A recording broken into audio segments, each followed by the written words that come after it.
In this episode, I am delighted to learn from America's #1 money mentor. His success includes managing over $30 million in assets and tens of millions in real estate business. In 20 years, he has built and owned 16 companies, which have been featured in Forbes, ABC, and House Hunters. He's currently the co-founder and the CEO of FlipOut Academy, founder of the Money School, and money mentor for the Money Multiplier. How are you doing, Chris? I'm doing great. Thanks for having me on the show. Thank you so much for joining me today. I'm so delighted to have you here, and I'm delighted to learn so much from you today. For people out there who don't know you, for example, who don't know you as the author of the Mapping Out the Millionaire Mystery, your book, and the Private Money Guide that you've also released on Amazon, which is also available on Amazon, as well as you are the host of the Real Estate Money School podcast, and also ex-professional snowboarder. I heard that from a podcast episode you recently recorded with someone. Can you tell me more about yourself? Can you tell us who Chris is? Yeah, I mean, I'm just a normal guy. I was born in a lower middle class family. My dad was an alcoholic. My mom had to raise me, and it was tough times growing up. We grew up in a small house where I couldn't just go ask mom for things. So one thing my mom really did, and I like to think of my mom as my unconditional one, but she always taught me to dream. And I remember at a young age, anything that I wanted, the things that I was talking to my mom about, doing or wanting, she would always encourage me to draw. And I had a desk, a small little desk and paper, and I would just draw everything out. And in doing that, everything that I drew manifested. I would draw it and I would think about it so intently. I mean, I remember days in school just jotting, pictures and stuff of me riding dirt bikes, riding skateboards, or whatever I was doing at snowboarding. And all of those things, as funny as it is, they all manifested. But, I later learned, with the books of, there's so many books, Napoleon Hill, I mean, heck, the Bible, they all talk about that as being a universal law. If you think about things enough and you really just never, ever stop thinking, they actually manifest. Well, that was my upbringing. And that went all the way up till I was 16 with that dream of being a pro snowboarder. I got a terrible job at a restaurant, and that job led me to say, I don't want to work for anybody. And I remember coming home, looking at my mom, thinking she was going to be mad that I quit my job. And I said, Mom, I want to open a clothing line out of the basement.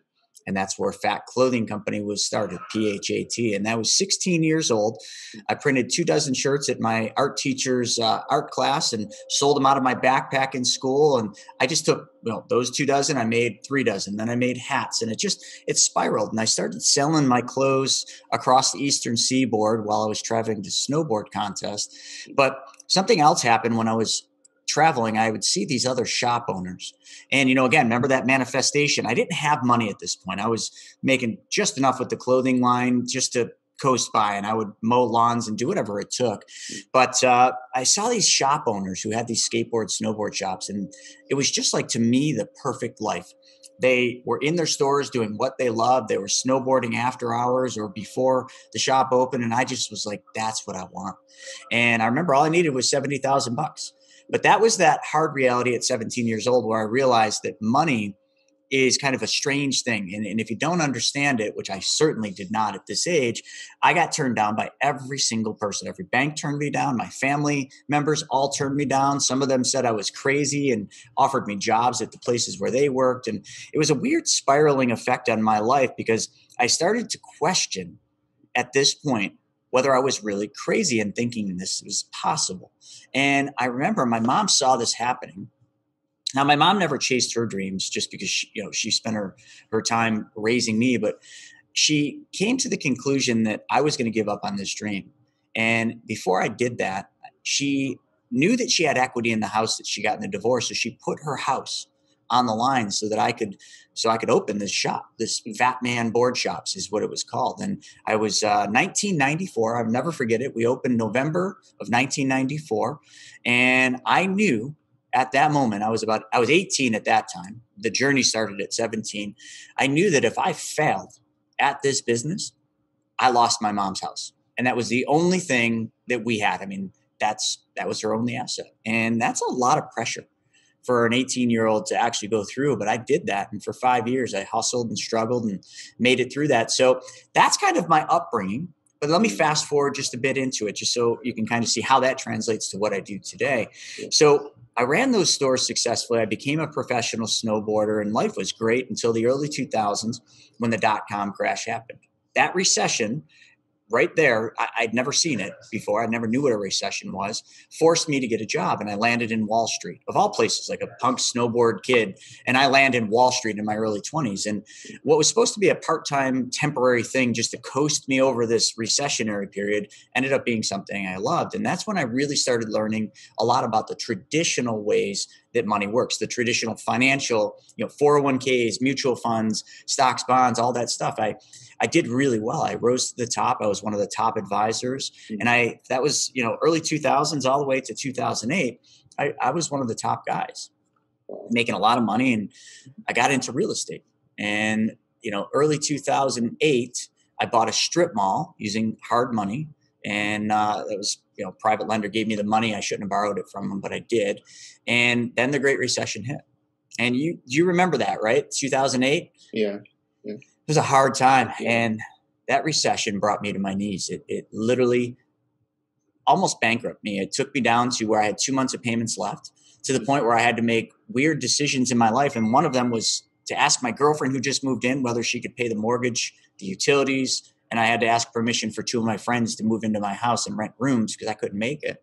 And she could have left, but she didn't. And we made it through 2008. The next phase of my life, 2009 to 14, I bought real estate. Pennies on the dollar. Did it all wrong, but I did it. And in 14, I ended up making a bad decision. And a lot of things happened, but I ended up having to sell all 36 units. I had to sell the dream house that me and Larissa, who was my fiance at the time, had bought and renovated. And I was back down the bottom. So the moral of that is you can kind of see in my life, like I started down here, I rose up. I kind of got to this point where I was making a lot of money. I thought I had life by the balls. And then all of a sudden, 2008 took that all away. Then I rose it back up till 2014. And in 14, some bad decisions, some lack of knowledge, and me, just knowing the traditional way that money worked. I thought my life was going one way, and all of a sudden it was going the other. And that was the hardest point in my life, 2014. And I'll never forget, I went to a seminar, 3-day real estate seminar to learn how to flip houses. But I went not to learn how to flip houses. I went because they were giving away like an iPod shuffle. And I met 2 people at that event. And those 2 people were very successful real estate investors. And I heard them talking from the front of that stage about money, how they used money, what they did with money, how they did real estate. And I remember thinking to myself, I was captivated because I'm a big Wall Street, like financial advisor guy. And here's these guys talking about money in a way that I've never, ever heard in my entire life. They're using money and doing things with money that I'd never even knew possible. And I started questioning every single thing I'd ever learned. And then I started looking at, okay, I've been riding this roller coaster, but these guys haven't. These guys weren't riding a roller coaster. These guys were capitalizing and making a ton of money in these hard times. Because remember, that was 2014, still the aftermath of the early 2000 crash. And they had made money all the way through, actually became multimillionaires through the 2008 crash. And I'm like, why did I lose everything? And these guys are making it all. And that's when I went on a journey from that point straight through to today. A lot of things happened, but I went on a journey to learn the secrets of the wealthy. What do the wealthy know that we don't? How do the wealthy use money in ways that we've never been taught, as I'll call us middle class or just average person? And what I learned was profound, and it was so simple. And it really involved changing just one thing in my life. And that one thing literally changed everything. And I made that change in late 2014, and I haven't stopped. And, me and my wife have flipped hundreds of houses, had lots of real estate, had a show on HGTV called Risky Builders. And today I teach people that secret that I learned. I teach people how money really works, how to take back control of their money, and how to be a good steward of their money so that they are in control and not giving up control to somebody else. So Chris, can you teach me the secrets today? I'm so eager and so excited to learn from you today. Like, what is the secret? What are the wealthy doing to, multiply their money? What are the wealthy doing to, stay rich? Can you tell me about this? Yeah, and it's a lot to unpack in one podcast, but I mean, this is what I wrote this book about, mapping out the Millionaire Mystery. And if it's okay, we'll give this away to all your listeners. We'll give them a free copy of the book so that they can learn this. But let me start with this. And I'm going to talk through this, but I'm going to do visuals just because it's easier for me to explain this. So we have been taught our entire lives to work for money. We've been taught through school, through college, through all of our trainings to go out, get a job, and work for money. And we go out and we put hard days in, we hustle, so to say, to make money, right? We get money. What do we do when we make this money? Well, the first thing we do is we take this money and we deposit it in somebody else's bank, Bank of America or any conventional bank. And what we're actually doing is, if you think about these dollars today, the $20 that I'm holding in my hands right now, if you're just listening to this, this is $20. This $20 is the most valuable it will ever be. The federal government is printing trillions of dollars of money. And every time they print money, this $20 in my hands becomes worth less through a thing called inflation. And not going to get into that, but it's just where every dollar they print devalues your current dollars because the new dollars are fake money. They're not even real, they're fiat. They steal money from our current dollars through a hidden tax called inflation. So if I know that this $20 is the most valuable today, then why is it that we're taught to take this $20 and give up control of it to somebody else? Now, who is that somebody else? I just mentioned a bank, right? We give this money to a traditional bank. And I don't know what some people think a bank does, but let me just kind of start there because really the secret is just taking and mimicking what banks do. So what does a bank do? Well, a bank does not take my $20 and put it in a little box in the back with my name on it. That is not how banks operate. They take my $20 and what do? They move. Yeah, right. They make loans. They move this money. This money doesn't sit still. But to me, when I make that deposit, that money is sitting still because it's just sitting in that bank account. And last time I checked, right now, we're in 2021. Banks aren't paying you very much interest, if any. Okay. So we just gave up our best dollars today, put them in the bank, and the bank turns around and moves our money over and over and over again. And in moving that money, they make 400 to 1,300% more than we do on the current dollars that we leave there. Now, if you guys want to, every time I say that, people say, no, that's not possible. Well, then go to BauerFinancial.com and look up any bank in this country, and you'll see they make 400 to 1,300% on the money we leave there. And they do this by moving the money. So if banks have figured out that money in motion is the way to make the most amount, then why are we taught to do something different? Why are we taught to give up control of our dollars to banks, put our money in 401k plans or employer-sponsored plans where that money is going to sit for the next 5, 10, 15, 20, maybe even 30 years until someday when we hit that quote unquote magic retirement day where we then take our money out and sail off into the sunset? How many people do you know that retire and just sail off on their sailboat into the sunset? You know any? No, not so much. No, me neither. Me neither. You're like my parents, my grandparents, they retired. They were excited. They had pensions. They had assets. And you know what they're doing now? Well, my grandparents are no longer with us, but, they're in a much better place. But my parents are still working. That's funny how that works. So that magic day never happens. That magic day never happens because we gave up control of our money.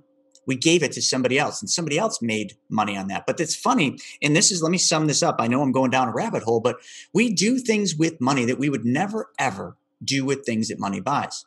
Think about it. Would you ever go to the grocery store and buy a nice Italian loaf of bread? You know what I'm talking about, right? You get that nice loaf of bread and you're like, oh man, this is going to be so good.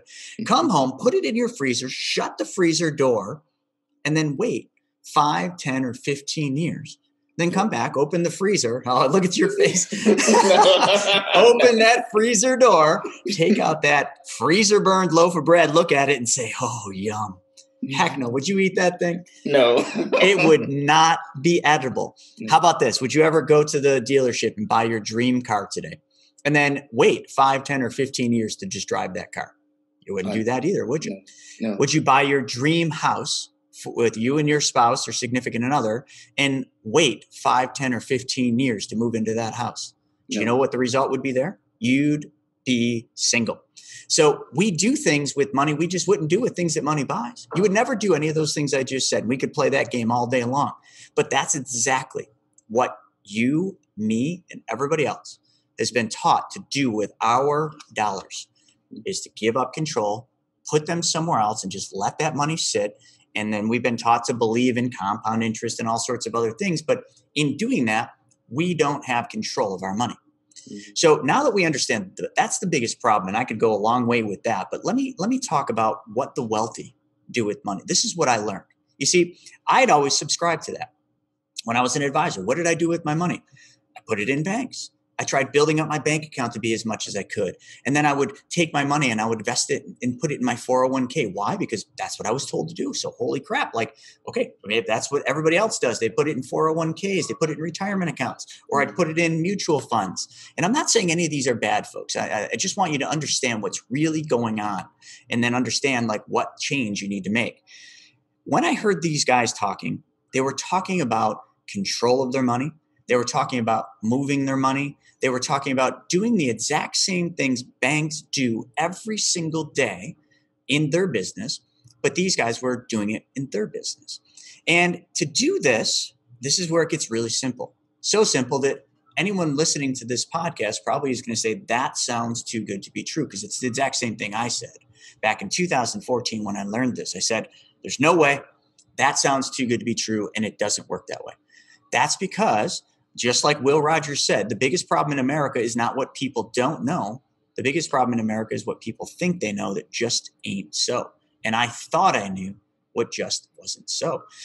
So here's getting down to it. Now that we understand the problem, okay, here's the solution. Just change one thing. Okay, I'm done. I'm just what's the one thing, please?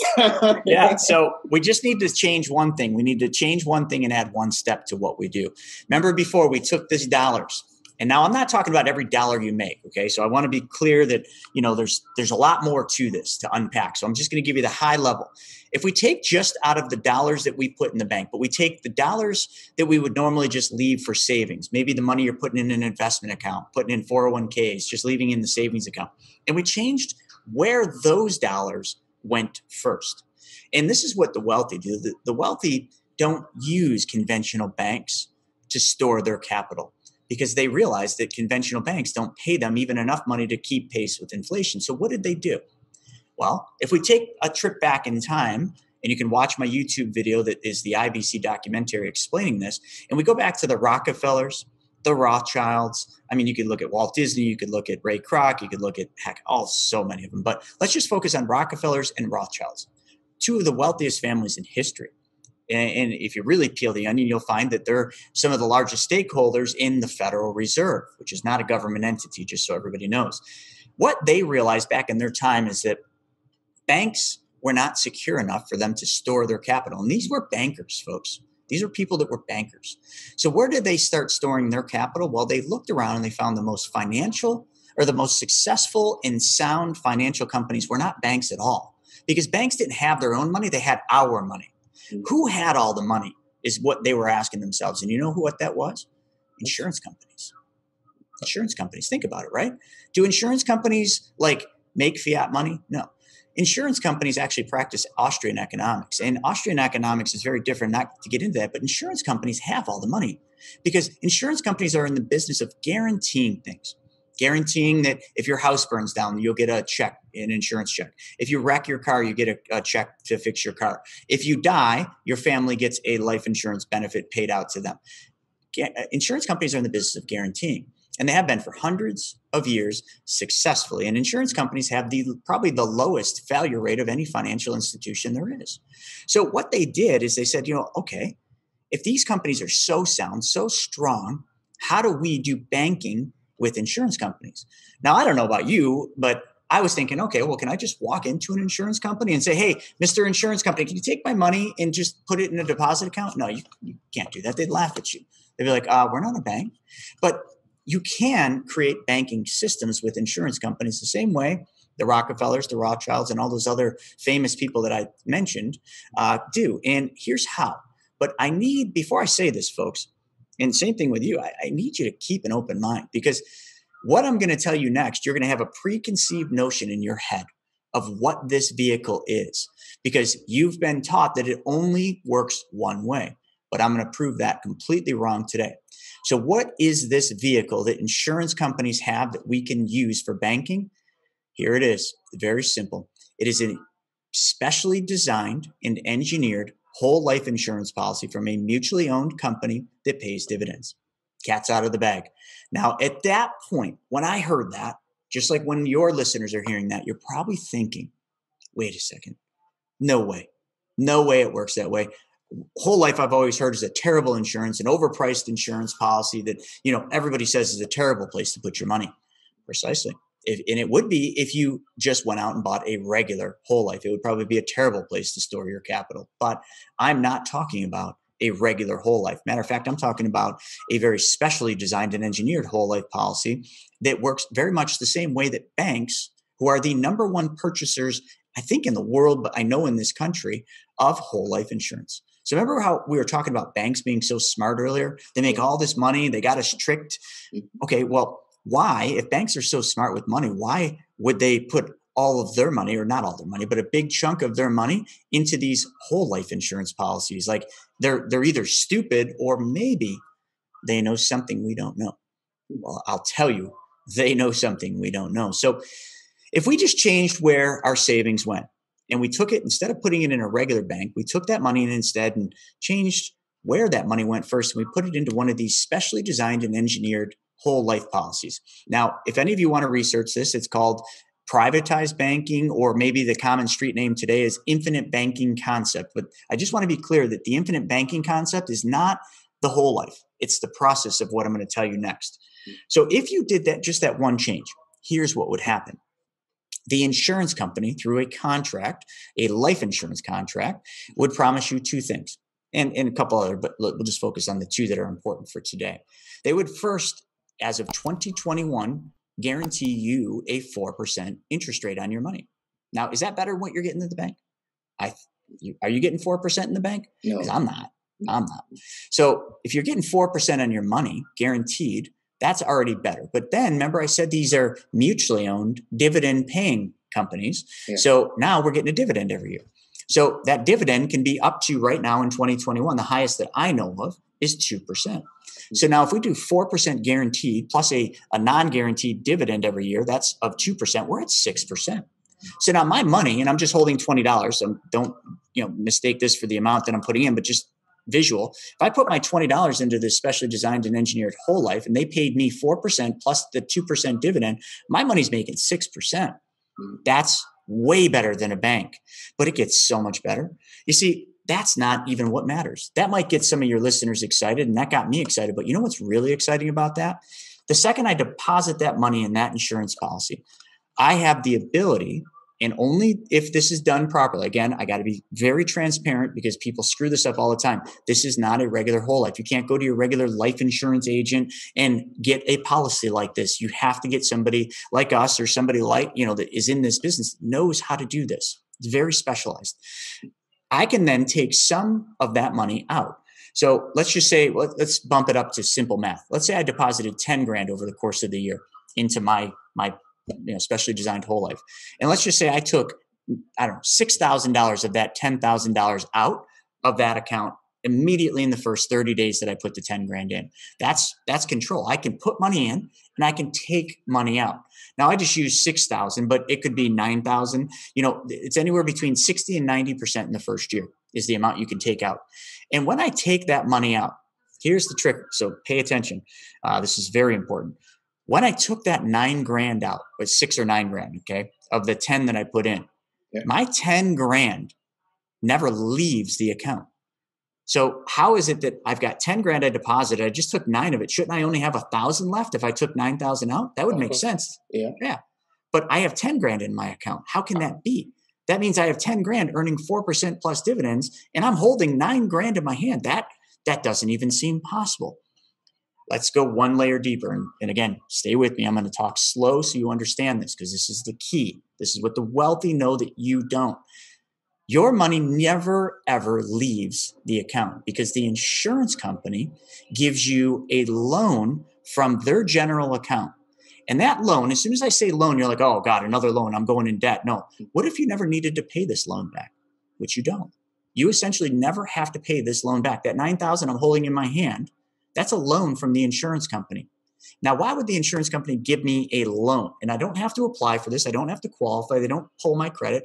I click a button or make a phone call, and I'm holding this money in my hand in 36 hours or so, or very close to that. The reason is this. The second thing the insurance company guaranteed you is a death benefit. Someday, when you, me, and everybody listening graduate, and I don't mean from high school or college, I mean the big graduation day where we go to a better place, okay, that day. Okay, when we graduate, the insurance company promises to pay a death benefit to our beneficiaries.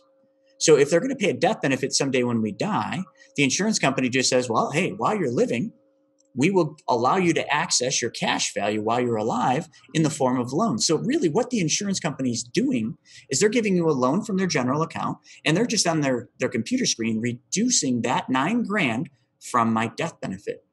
So in other words, $9,000 is just an advance of my death benefit. Hence why I never have to pay it back. Now, the insurance company will charge me interest on this $9,000. How much? 5% simple interest. Now, remember, how much was the insurance company paying me? Do you remember the number that they were giving me on my $10,000? Like 6% on your $10,000. Right. 4% plus the dividend, 6%. So if I'm making 6% uninterrupted compound interest, which means every year that number goes up, and the insurance company just gave me $9,000 of my 10, and I'm holding it in my hand, and I got to pay 5 on this $9,000. Didn't I just make the equivalent of, let's just say, a gross 1% on my money? Of course, yeah. Most people aren't even getting 1% in their bank. And I just put money somewhere, took that money out, which is now in my control, and I'm still making an arbitrage of 1% hypothetically. Now let's go into the most important part of what this does. So now I got $9,000. What am I going to do with that $9,000? Well, I'm not going to go waste it. Okay. I'm going to look at where does all my money go every single month? Because if you want to, folks, if you really want to get wealthy, stop thinking you have to work harder, longer, take on more risk, give up control of your money, and start thinking about this. Start thinking about where all your money actually goes every month. Grab a piece of paper and a pen and write down who gets all the money that you work hard for. The credit cards, the car payments, the mortgage payments, the student loan payments, the line of credit payments. You get it, right? All that money that's going out the door. Somebody else is getting all of your money. So if you want to build wealth, wouldn't it be a good idea just first to start by taking back the money we're giving away to everybody else? So on that general presense, if you want to be the bank, well, this is the most important thing you need to learn. You need to take back the banking functions in your life. In other words, if you owe Visa $9,000 and you're paying Visa $200 a month, which is 20% interest, I just picking a number out of the sky. I'm just pretending that, I got this $9,000 in my hand, which was the loan for my, whole life policy. Got $9,000 and I owe Visa $9,000. So what if I took that $9,000 and I pay Visa off? Visa is no longer owed the $9,000, which means I no longer have to write a check for $200 every month to Visa, which means I just hypothetically saved 20% in interest because I was giving away 20% in interest to Visa.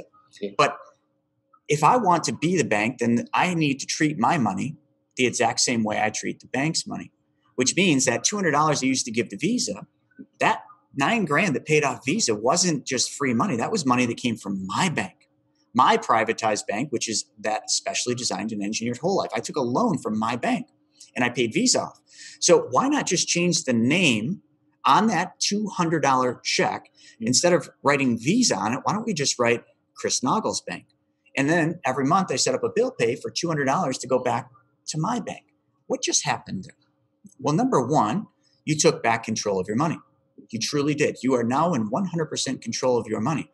Secondarily, I just took and recycled and recaptured 20% interest that I used to just give away to Visa.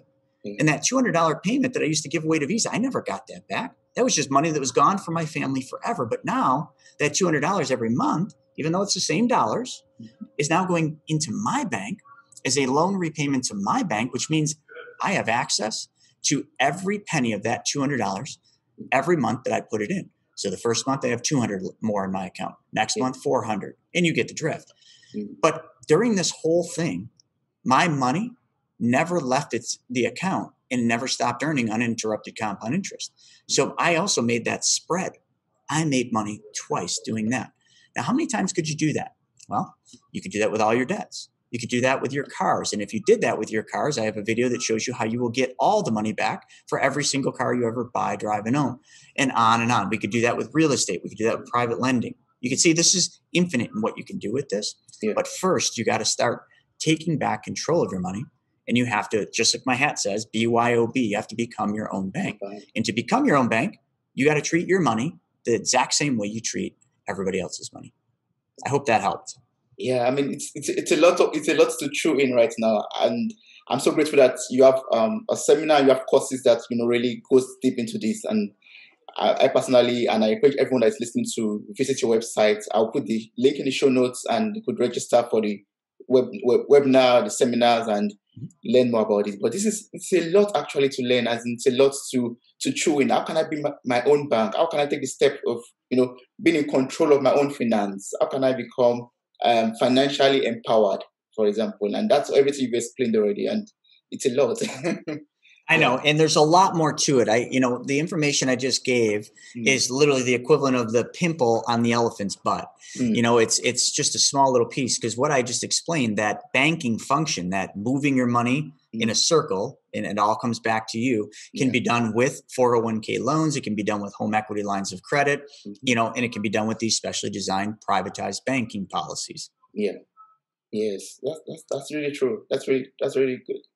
Wow. Yeah. And, like I said, I wanted to give, a copy of my book to everybody. So if they want to learn how this works, this book does a great job of explaining the entire concept so that you will understand it. Because right now, I understand your heads are probably spinning, and it makes sense. I can see your head is spinning. It's actually just sitting still. But I want to be clear that although that was a lot that I just unpacked there, what I explained is actually very simple.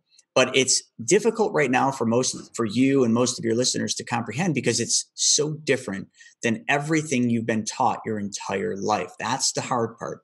But if you just start practicing this, just like when you learned how to ride a bike, you had to learn how to ride the bike. You have to learn how to do this. It just takes a little bit of practice in doing this. And very quickly, you will all of a sudden learn how to do this with your money, and it will change your financial future. Yeah. So how can we get access to the book? How can we get access to this free book you want to give to us? Sure. It's really easy. Just go to my website, which is Chris Naugle. It's Naugle.com. And just go to, just one swipe on your index finger, and you'll see a big thing that says free book. Just click there, put your address in, pay for the shipping. Okay. Because I'm not going to ship it for free, but pay for the shipping, and I will send the book out to you. And then you can read it. And also on my website, there's a video. Many videos, but there's a video on there. It's 90 minutes or a 10-part video series, and you can watch that and learn exactly how this system works. Yes, that's amazing. I'm going to sign up for one, and also I encourage everyone who's going to listen to this episode to please get the book. Yeah, it's really awesome. I read the reviews on it already on Amazon, and I was reading like wonderful reviews about it. I was like, okay, when I speak with the author himself, then I'm going to get more knowledge about it. And you covered everything I was planning to ask you already. Like, you talked about being your own bank, and you talked about how to make money, how to get money from your loans and your expenditures actually, and that's very amazing. But one thing I want you to talk about now is like the money school. So Yes. Can you tell me about the money school, and how does it help me to change the way I see money, and how does it help me to solve my money problem?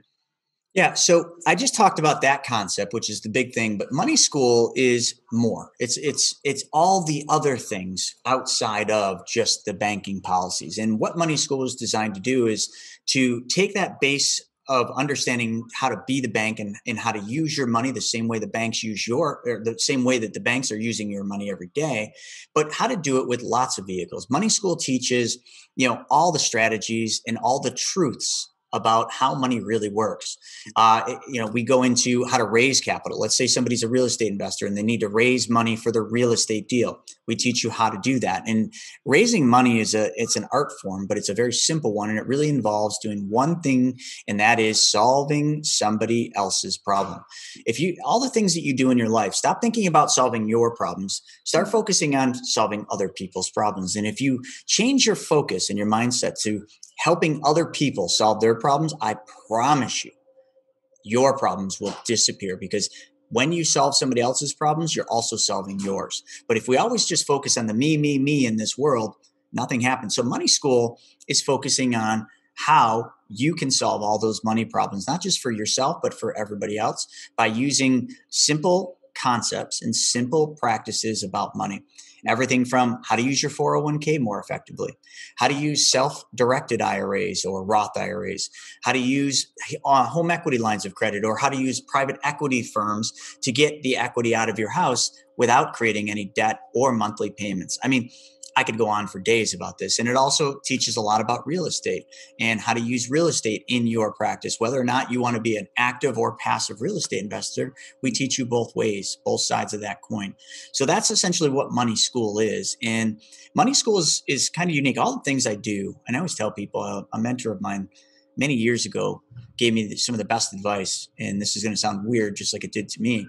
He puts his hand on my shoulder and he says, "Chris, I'm going to give you the best advice ever." I'm like, yeah, Greg, what is it? What is it?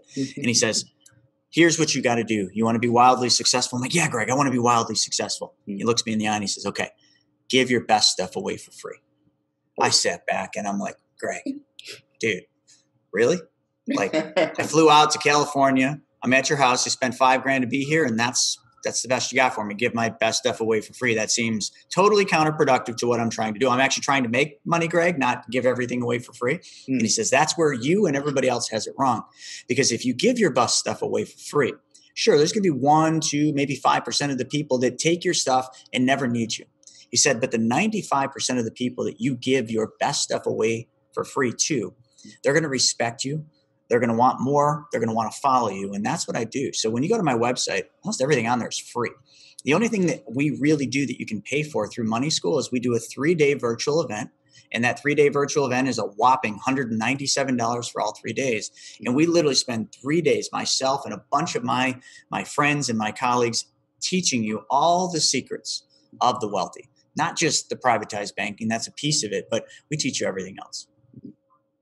And where does this place? Where does it take place? Is it just in the US, or you move around states? Oh no, all over the place. Yeah, I mean, it's a virtual event right now because of COVID. Yeah. So pretty much everything we're doing, is now virtual. But we will be doing live events probably starting third quarter of this year. So I would say around August we'll start doing live events in Florida, Texas, maybe Arizona and Salt Lake City. And, we'll get back to doing them live. But yeah, everything we do right now is virtual. And you can sign up for the next one, which is the end of March. And that is, I think it's March 26th, 7th, and 8th. And if you wanted to sign up for that, you just go to the website and it's right on there. You can see there's events and you just go in and you just register for it. It's $197 and it'll blow your mind. And if I always tell people, I say, listen, if you went through the 3 days and you just weren't happy, you just didn't feel like you got anything else, I will gladly give you your $197 back. Yeah, that's a win-win bargain, actually. Well, you can't lose. Yes, that's awesome. And that makes it very easy for anyone across the world who's listening to this and would love to join. But you can just click there and, join you and connect with you online. Yeah. Absolutely. Yeah, I've tried making it very simple for people to get this knowledge. They don't have to look very far. Yes. And YouTube. I got so much stuff on YouTube. Yeah, I was actually caught up with you. I was watching your YouTube videos today, and you have like a lot of other people who you put their stuff on your YouTube channel. Yes. And they talk about, real estate, for example. And I think that's what your FlipOut Academy is about, right? FlipOut Academy is a coaching company that I started back a long time ago. We don't take new students in FlipOut anymore, but it was we taught people how to flip houses, how to do BRRRR strategy and rentals. But yeah, we don't take new students. So everything's under the Money School brand now. But I do bring in, experts in real estate. My friend Justin Colby or Chris Rood or Jack Petrek. I think I said that right. Jack Bosch for land. And we bring them in because they're experts in the field. I'm an expert when it comes to money and how money really works. They're experts in their field. And we bring them all on the YouTube channel. And we do that. I think you've been on it, but we do a free wealth webinar series every Wednesday at 1 p.m. Eastern. It's completely free. And we give tons of value on that thing. And it's every single week, like clockwork. Yes. That's good. Yeah. Earlier you mentioned of your old story from 18 starting your business, your mom is selling off property, the old roller coaster, and there are a lot of people out there 18, 24 years old who are trying to become entrepreneurs or start a business. So what will you say actually made you to persevere or push through all this roller coaster and the ups and downs? What made you, carry on and not give up?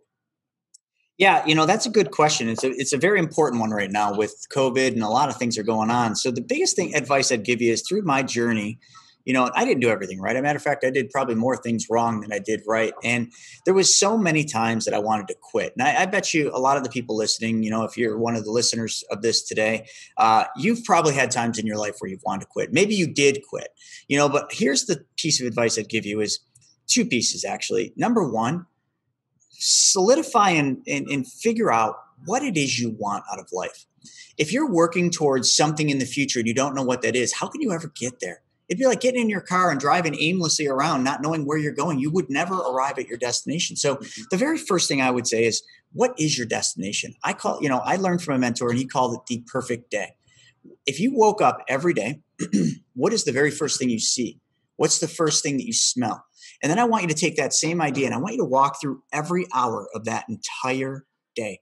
What does it look like? What does it smell like? What are you doing? Who are you with? What are you surrounded by? What are the things that you do every day? And if you could live that perfect day every day of your life, wouldn't that be something that would be really cool to work toward? Okay. So now let's back up. If we knew what that looked like, it'd be very easy to get there. It'd be like just in your car, you just put it in your GPS and boom, you get there. Now let's come back to today. To get there, the road is not a straight line. You're going to fail. And if you're afraid of failing, that is a problem, because I promise you, any of you listening to this, if you are trying to be an entrepreneur or looking to start your own business, I assure you, no ifs, ands, or buts, you will fail. But failure, okay, the only way to truly fail is to quit. I never quit. Okay. I got kicked. I got beat down. I hit the ground so many times, folks, that I did not want to get up. And I bet you guys feel the same. But when you get back up, even though you failed that time, you learned the most important lesson of any entrepreneur, anything, you're doing in life. That failure, you need to understand, that's the toll. That's the learning lessons that will get you where you're going to that perfect day. And if you think you can make it to your perfect day without failing, you might just be one of the first. So if you think you can, go for it. But when you get kicked down and you're on the ground thinking, I just can't get up, just remember what I said, never quit, because quitting is the only way to truly fail. Yeah. Sorry, I went long with that. I hope that was helpful. That was good. Yes, that's something as you're saying, looking at each problem as an opportunity, right? That's what you're trying to say, I guess. I think so. It wasn't always that easy, but I try to look at every failure now as a way to get to the next level. And also one thing that's really difficult, and especially in today's times, is you should all keep an abundant mindset. Just realize no matter what you're doing, no matter how you're doing it, you need to realize there's millions, tens, hundreds of millions of people in this country and in this world. How many of them can you help? An abundant mindset is basically realizing that there's an abundance of wealth, an abundance of success, an abundance of people to help. The second you change from an abundant mindset to a limited mindset, and you start looking around thinking that person's trying to take my business, that person's trying to, compete with me, that person is going to steal my business, you just shrunk yourself down to a limited mindset. And now all of a sudden you're so worried about keeping just these little things you have, you could never get to abundance. You need to keep an abundant mindset. Yeah. And it's very hard. It's harder than what I just said, but I practice that every day. Yeah. Always thinking that there's just so many people out there. I could never help them all, but I can help the people that I can help. That's an abundant mindset. But the second I start thinking, oh my God, this guy's trying to take my business, this guy's trying to hurt my business, I go to a limited mindset and I start worrying about the things that are insubstantial in my life. Yes, that's a very valid point, because I know quite a few number of friends of mine who say, oh, I want to start this business, I want to go on this venture, but it seems so saturated. The market seems so saturated. The competition is so high. So why should I bother? Why should I go ahead to start a business when there are thousands of people doing it? What would you tell my friend to do in this case? Well, first thing, that business where there's thousands of other people doing it, what is your unique ability? What can you bring to that industry that is not already there? What problem do you solve in that industry? If you start questioning yourself saying, I don't know what problem I solve, well, then you need to start there, because if you can't solve a problem, you don't have a business. Every successful business solves a problem. And just think about that, right? Apple solves a problem like we have these phones. Every business solves a problem. Yes. You, as the business owner or as the individual, need to solve problems. Yes. So that's the biggest advice I could give you. Mm. It's doesn't matter how saturated a market is. It doesn't, because if it did, then how would all these businesses succeed today? Because they're in very competitive industries. Like, think about pharmaceuticals, think about, cell phone companies. Like, the ones that make it are the ones that solve a problem better, or solve a problem that hasn't yet been identified. Uber solved the problem. Okay. Uber Eats solved the problem. Airbnb solved the problem. Those companies don't even own anything, folks, but they solved the problem. So that's all you need to think about. Don't look at how complicated not complicated, how competitive an industry is. Think about how you, with what you know, can solve one problem in that industry and just go after that. Be a specialist. Yeah, just focus on what you want to solve. Yeah, that's good. Yeah. And I think that's another problem a lot of people make is, when we first get in business, it's, we need money. We gotta make money any way we can. And in doing that, you're doing the shotgun approach. You're trying to, do everything. And when you try to do everything, you can't be good at anything. So you should really say, in your line of work, what are a few things I can be really, really good at? And then just focus all your time on those things that you have a unique ability in, and you'll watch, you'll be a lot more successful than trying to be an expert of everything. And, you will never get anywhere because you just don't have a unique ability. Yes. Yeah, that's true. That's very true. Before we start recording, I was telling you about your Instagram page, which is so awesome. I'm also going to place the link in the show notes of this episode so that anyone who is interested to, be motivated every day on Instagram could, follow you and, be inspired, like I'm inspired by your posts.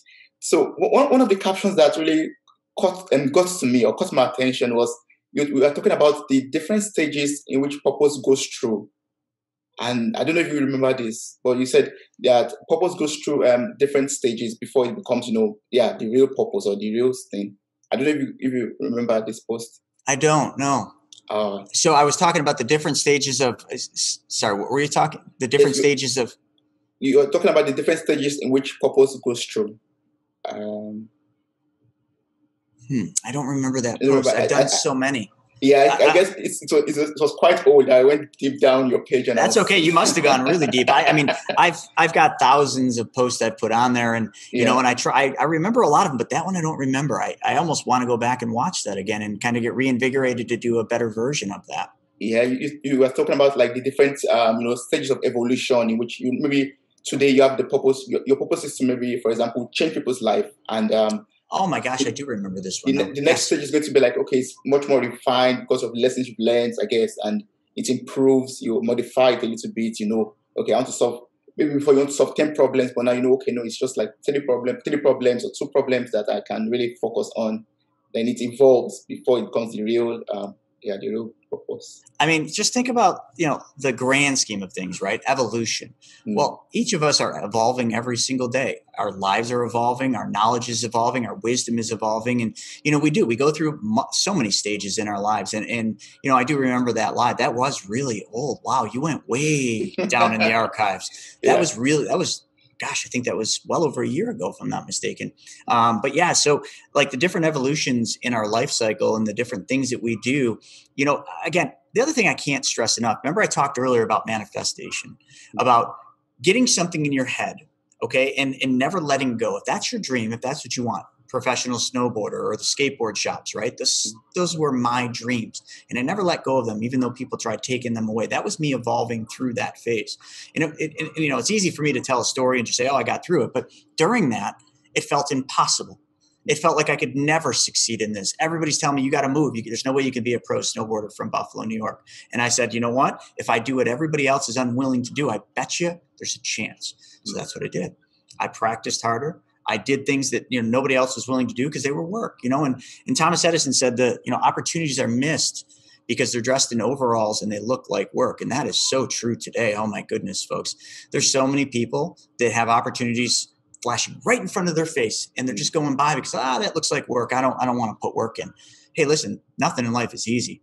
And that evolution of these different stages in your life, they're not going to be easy. They're just not. You're going to fail. You're going to have to evolve through them. And I don't remember the video that I did on that, but I love that.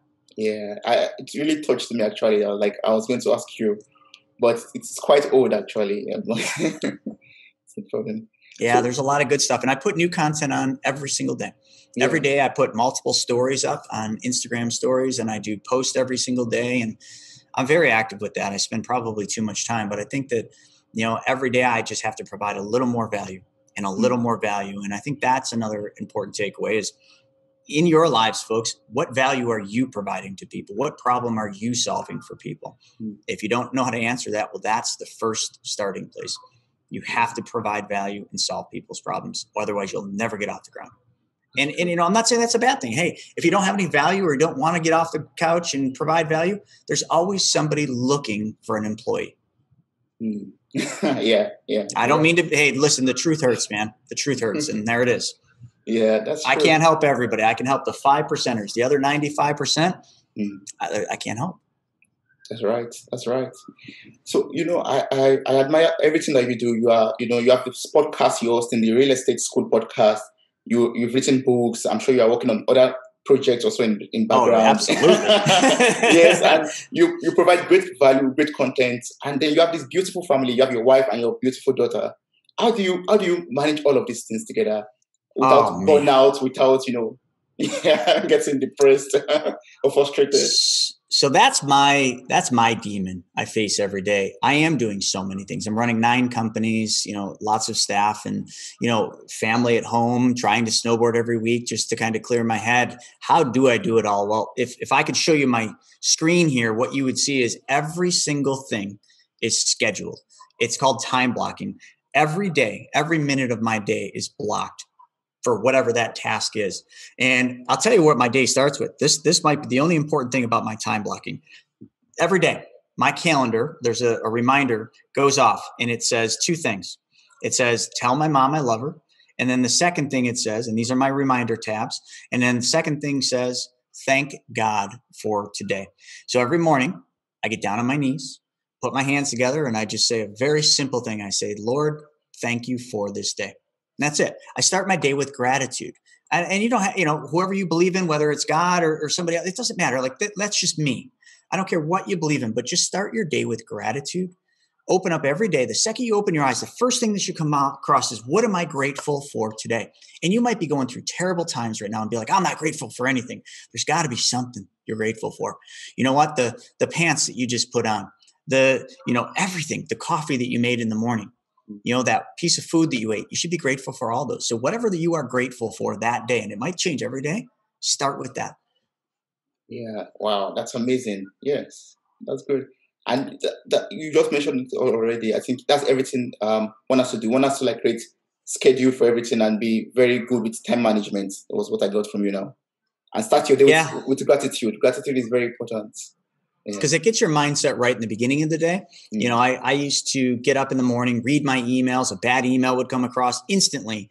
First thing, I'm in a bad mood the rest of the day because you set your mindset wrong in the beginning. But if you just start with that simple task of just being grateful for one little thing, it could be the stupidest thing. I'm grateful for my watch. I'm grateful for the ring. I'm grateful for this coffee or this tea. Like what? It doesn't matter what it is. mm, Literally doesn't make a difference. Just start your day that way. And then, yes, so the rest of my day is pure chaos, but it is 100% scheduled out. I'm looking at my calendar. I know exactly what I'm doing. And you know what I also would suggest not doing? Don't get into the future. Folks, I normally have a watch on that says now because it's always the right time. The mm, only thing I focus on every day is today. I mm. focus on the now. Because if I look at tomorrow and the next day and the week after, I get stressed. I get into a world that doesn't even exist. The future doesn't exist. And the past is gone forever, folks. You can't change it. The Mm. things you can change in your life are right now. So, what are you going to change right now? So I'm going to change right now. I'm going to change thinking about the past, for example, or what about. Yeah, I'm going to make sure that I'm fully focused on this conversation and I understand everything and I gain 100% of what you're teaching me right now. That's what I'm going to change now. Yeah, that's important, and I think a lot of people have a listening problem. A lot Mm, of people are good at talking, but I've also become a very good listener. When mm, I'm talking to clients on the phone, I become an intent listener. I mm, want to know what is their problem. How do I help them? I don't want to sell them something. If you go mm, into any call trying to sell someone something, you're already failing. You're already failing yourself and them. You have to go into the call with the intent to listen, to find the solution for their problem, and then to solve that problem. And you know what I'll tell you will happen? If you find that solution and you can solve that problem, you will have more business than you'll ever know how to handle.